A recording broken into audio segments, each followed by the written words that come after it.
Good morning dear student. हम अपनी last video में बात कर चुके हैं लिसनिंग स्किल्स की और स्पीकिंग स्किल्स की। आज हम बात करने वाले हैं reading skills, developing reading skills कि हम अपनी स्किल्स को कैसे डेवलप कर सकते हैं। जो हमारा इम्पॉर्टेंट है टॉपिक आज का वो है reading skills. Reading is the process of looking at a printed और written symbols and translating into appreciated sounds. The spoken symbols further associated with an object for which it stands. Thus, reading consists of three elements: the symbol, the sounds and the sense. जब हम कोई चीज़ read करते हैं तो हमारे सामने कुछ symbols होते हैं, कुछ पिक्चर्स होती हैं जिनको देखकर हम उनको अपनी लैंग्वेज में ट्रांसलेट करते हैं।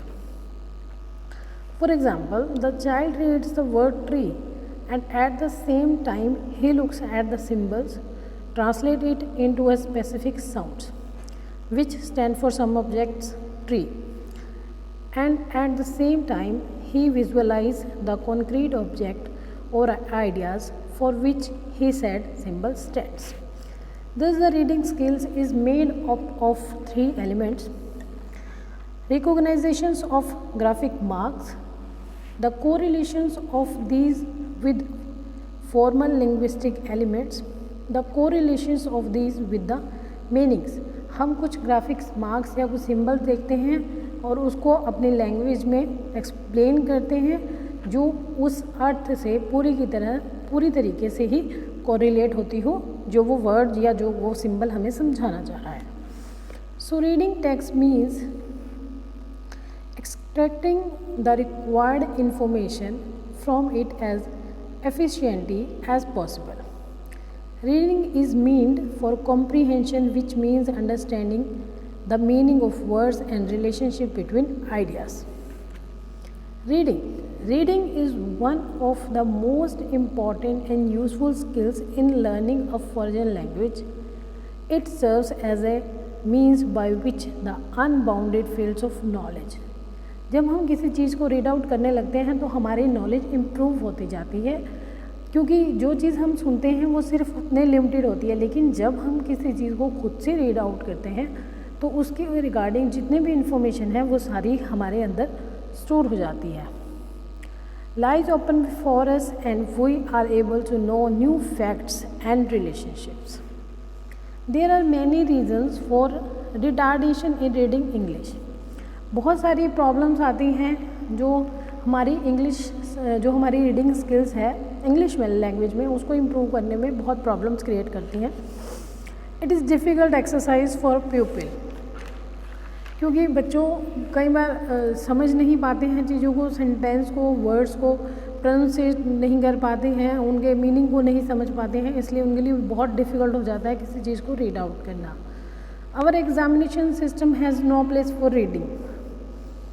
आप देखते हैं जब भी हमारे एग्ज़ाम्स होते हैं तो मोस्टली वो रिटन होते हैं या ओरल होते हैं। अगर हम प्राइमरी लेवल पे बात करें तो वहाँ पे रीडिंग का कोई भी हम उसको असेस नहीं कर पाते कि बच्चे चीज़ को रीड आउट कर पा रहा है या नहीं, उसकी जो रीडिंग स्किल्स हैं वो कितनी इम्प्रूव हुई हैं। तो इस वजह से भी जो हमारी रीडिंग स्किल्स हैं वो इम्प्रूव नहीं हो पा रही हैं। Over crowdness in class. जब क्लास में ओवर क्राउडनेस होती है तो बच्चा हेजिटेट करता है अपनी बात को कहने में, समझने में, उसको एक्सप्लेन करने में। Reading has not been given a proper place in mother tongue. हम अपनी जो मदर टंग है उसमें रीडिंग को बहुत ज़्यादा महत्व नहीं देते हैं। Teacher do not realise the importance of reading. Teacher जो टीच कर रहा है वो भी रीडिंग की इम्पोर्टेंस और रीडिंग को बहुत ज़्यादा इम्पोर्टेंस नहीं देता है।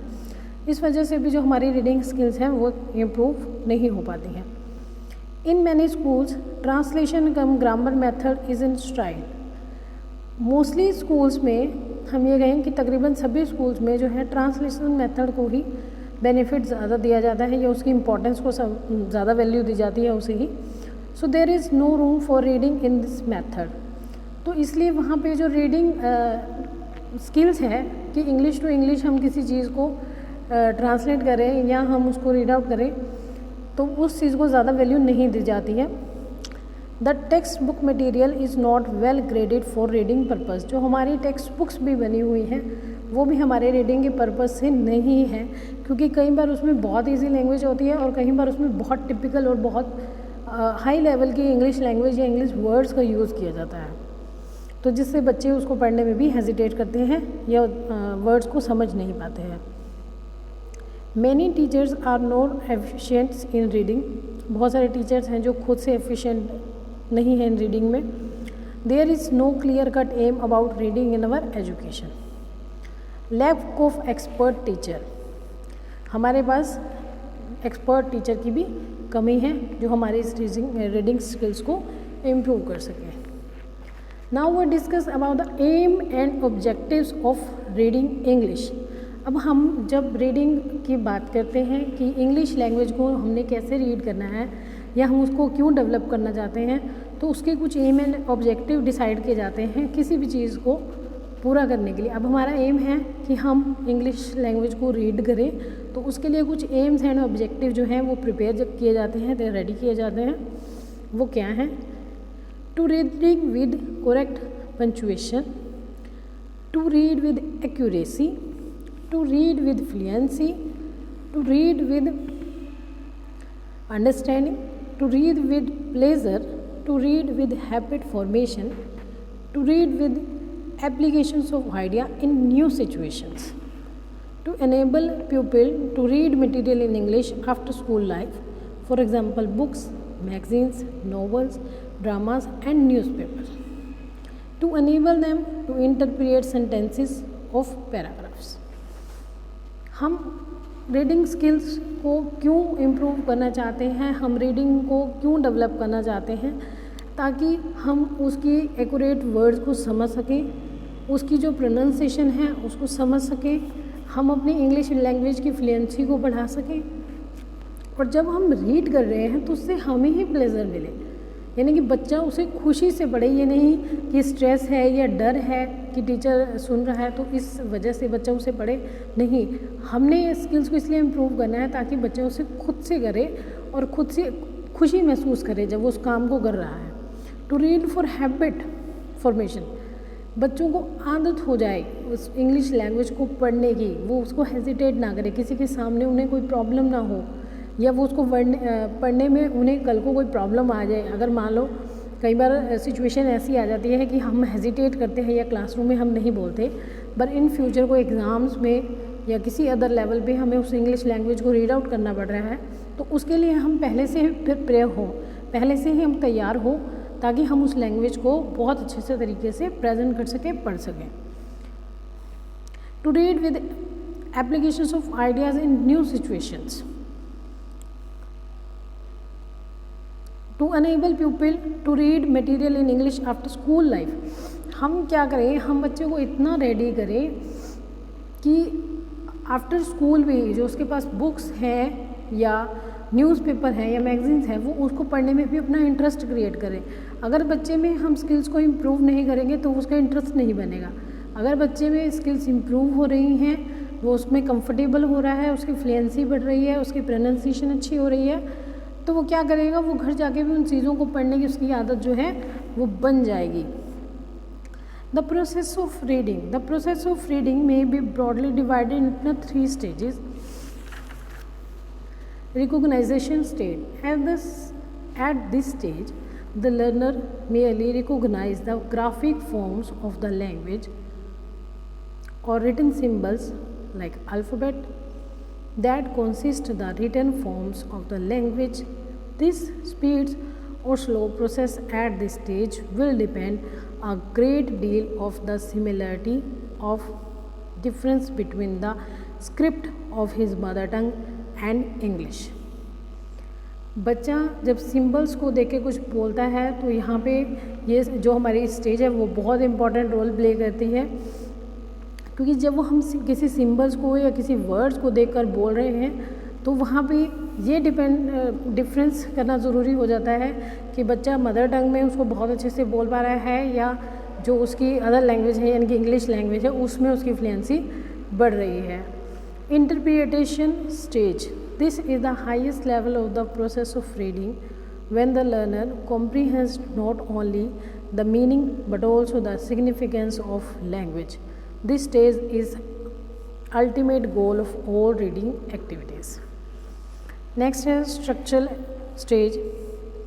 At this stage, the learner learns to observe the syntactic relationships of different items in the language and understand structure meanings. This stage helps him to accumulate grammatical rules that contribute to his acquiring mastery over the language. तो अभी हमने बात की है 3 stages की, और developing skills क्या हैं, उसकी टर्म क्या है और उसका मेन पर्पस क्या है, उसका एम एंड ऑब्जेक्टिव क्या है और हमारी जो प्रॉब्लम्स हैं वो क्या हैं. तो एज अ टीचर हमें क्लासरूम में क्या करना चाहिए, हमें बच्चों में इस स्किल्स को इम्प्रूव करना चाहिए. हमें बच्चों में हैबिट डालनी चाहिए कि वो इसको रीड आउट करें. हमें बच्चों को अपॉर्चुनिटीज़ देनी चाहिए कि वो अपनी इंग्लिश लैंग्वेज को इंटरेस्ट के साथ पढ़ें. अगर उन्हें कोई प्रॉब्लम आ रही है तो हम उनकी हेल्प करें, ना कि उन्हें दबाएं कि वो नहीं कर सकते या वो नहीं बोल सकते हैं. जो हमारी जो बेसिक प्रॉब्लम्स आती जा रही हैं कि रीडिंग को इम्पोर्टेंस नहीं देते, तो रीडिंग को भी उतनी इम्पोर्टेंस दी जानी चाहिए जितने कि हम राइटिंग वर्क को दे रहे हैं. क्योंकि जब हमारी रीडिंग स्किल्स इंप्रूव होती हैं तो हमारी जो अपॉर्चुनिटीज़ हैं, जो हमारी इंटरनेशनल लेवल पे जाने के लिए जो हमारे पास ऑप्शंस होते हैं, जो हमारे जॉब्स के ऑप्शन होते हैं, वो बहुत ज़्यादा जल्दी हमें अवेलेबल हो जाते हैं. तो रीडिंग इज़ मस्ट कि जब हम किसी चीज़ को बोलना सीख जाते हैं तो हमारी उसमें फ्लुएंसी भी बढ़ जाती है. तो I hope you all clear कि डेवलपिंग रीडिंग स्किल्स की क्या इम्पोर्टेंस है हमारी इंग्लिश लैंग्वेज के अंदर.